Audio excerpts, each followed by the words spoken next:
Hello world.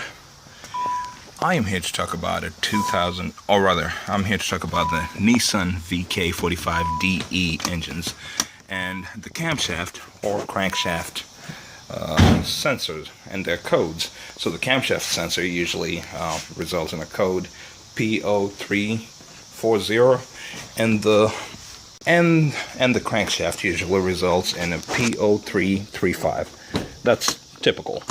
And I'm here to show you where the locations of those sensors are on these engines. So as I said, that's for the VK45 engines from Nissan. That is Infiniti M45, 2002 through 2006 Q45 and FX45. So here we go. This is a 2003 M45. Then for the 2003, I've got here, that's a 10 millimeter. So remove your intake. There you go. That's all it takes. Just pull it back. I'll set it back here in case that the hood slams for whatever reason. Okay, so this is what we're looking for. So you have 5 sensors on your engine, and sometimes these sensors get mixed up. This one right here is your for your variable intake magic. So this is not your camshaft sensor. This one right here at the top, right? For these other engines, that's the one beside the hydraulic fan reservoir. That's not it. You have a plug down here. That's not it either. That's the solenoid itself. This one right here. Where is it?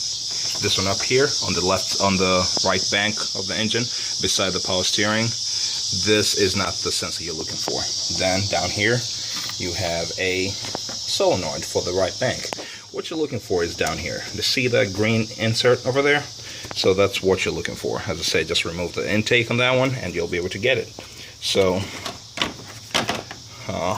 this plug, you basically push the green insert in while simultaneously pulling the black casing out. And I'll just put my hand in there, push that while pulling it down. There you go. So that is it. That is your camshaft sensor. And then, as you can see, there's a nut there.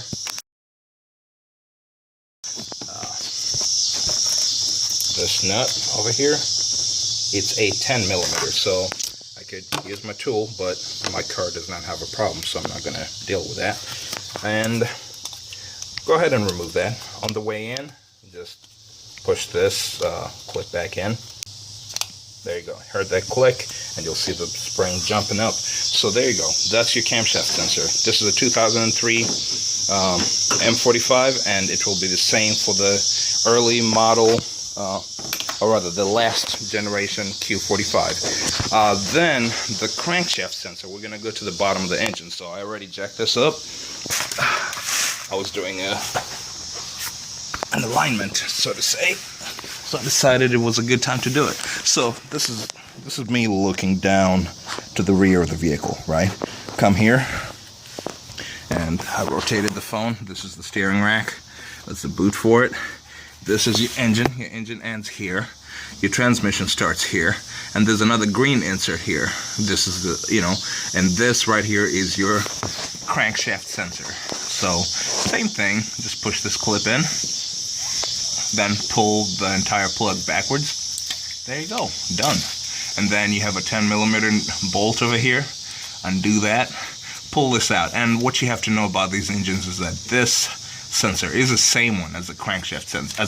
The camshaft sensor and the crankshaft sensor are the same in the M45, or in the VK45DE engine in general. So on the way back in, just push that. You'll be able to get it. So watch the clip. See it push back out. Oh, that looks like fun. I'm going to do that again so I can get it to focus. So push it in, pull it out, and on the way in,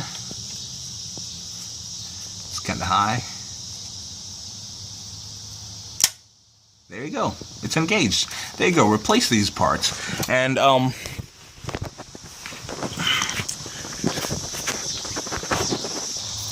say I'm fortunate enough to have another M45 to show what I'm trying to show here. So, pop the hood on this one.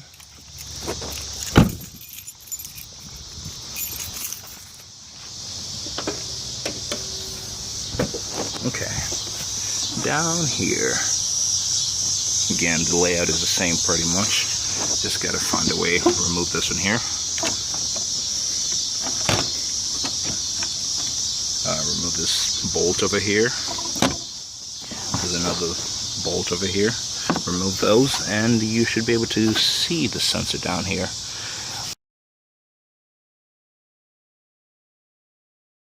So I've got a better way to show this. This is a 2006 M45 engine, so I will show hopefully a little better what's going on here. Here, excuse me, the wiring harness is from an earlier model, so don't let that confuse you. But this is your variable intake sensor. This is your solenoid. Same thing on the other bank sensor. And the solenoid's down here. So this is your sensor here. This is the camshaft sensor. And as I said, remove the plug. On this model, it's going to be much easier to remove. It's a simpler plug on the newer cars. So general instructions. Here you go. Pull the camshaft sensor from the camshaft sensor location. Here's a comparison. This is what you're looking at. I did not have that crankshaft sensor I was talking about, but on my left you have your camshaft and crankshaft sensor. On my right you have a variable intake, just let's call it a bias sensor, and this is the difference. You can make them work, you can install them in the wrong locations, so to say. So look at this one. This one's up here, right? This is the one that goes up there. As you can see, you can install, if you buy the wrong sensor, this is what it looks like. You'll install it like this, but then you'll kind of run into some trouble. And that's usually one indication that you bought the wrong part, is that how do you plug it back in? Because the harness comes in from the bottom, you know, and you'll know that you're in trouble here. So there you go. Then I'll just put that back in. I dropped that one. Probably shouldn't reuse it now. You're not supposed to drop these things. So I'll remove the one up here just so you can see.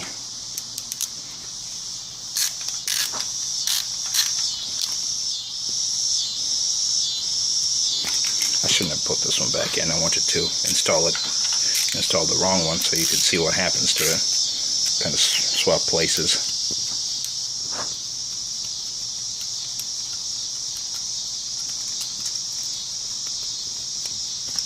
There you go.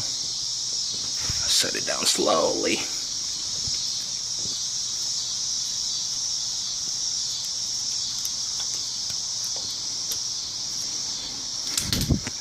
Quite tight up here.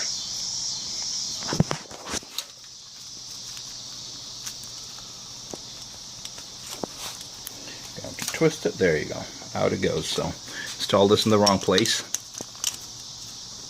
and then get this one, put it in the wrong place, and you'll notice that then it ends up going to the back, you know. So hypothetically they should work, but it's just that when you try to plug in your harness, which is right here, you'll realize that it's not going to the right place. So maybe at the once I get a chance to post this video, I'll include the correct part numbers. Drop that one too. Okay, so those ones are gone.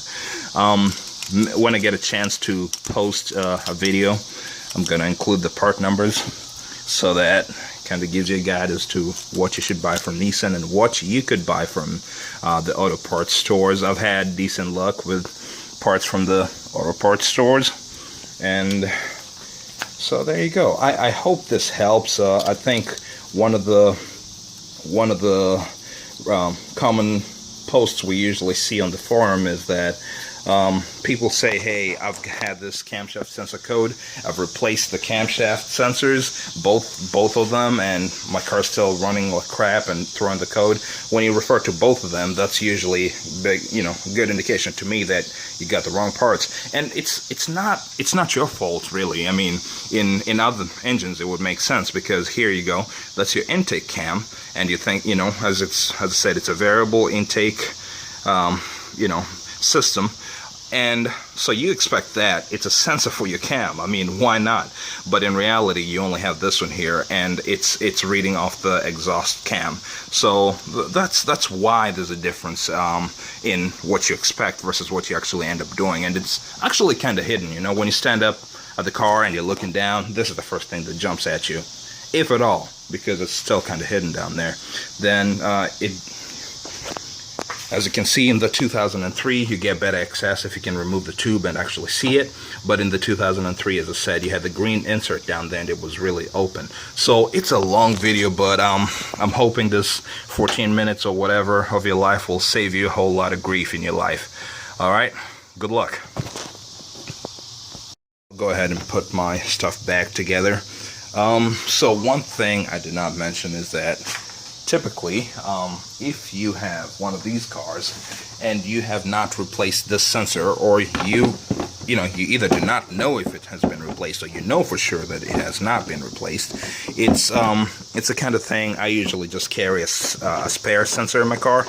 That way, as you can see, it's pretty easy to access this thing, and it's pretty easy to, well, you can do this pretty much if you have the tools, have the spare sensor, have 10mm socket or wrench. You can get this one right here, which is usually the most common one, the camshaft sensor. However, if you're in a pinch, you can also do the other one. Just jack up the car and you should be able to get whatever, get to the point. Like, there you go, and you can access it from this side. So I'll try to show that here. If you jack up your car this way and you look in there, look, you can see the green insert already. So that's something you can do pretty easily. Usually there's actually an under engine cover over there, this one right here, so I already removed it. You can't really see it, but that's the only obstruction. And I say this so that it's fairly easy to do, and I think it's stubborn, but once you know what you're going for, it's pretty straightforward. And shops don't usually charge too much money to do this. So, however, just in case you run into this problem, do not get treated unfairly out there, so to say. It's not even an hour of labor. As I said, the video is a little longer than I'd like it to be, but I'm wired weird, I just don't like leaving things to be guessed out there. Explain as much as you can out there, save you some money. All right, get back in your car, enjoy yourself. All right, bye-bye.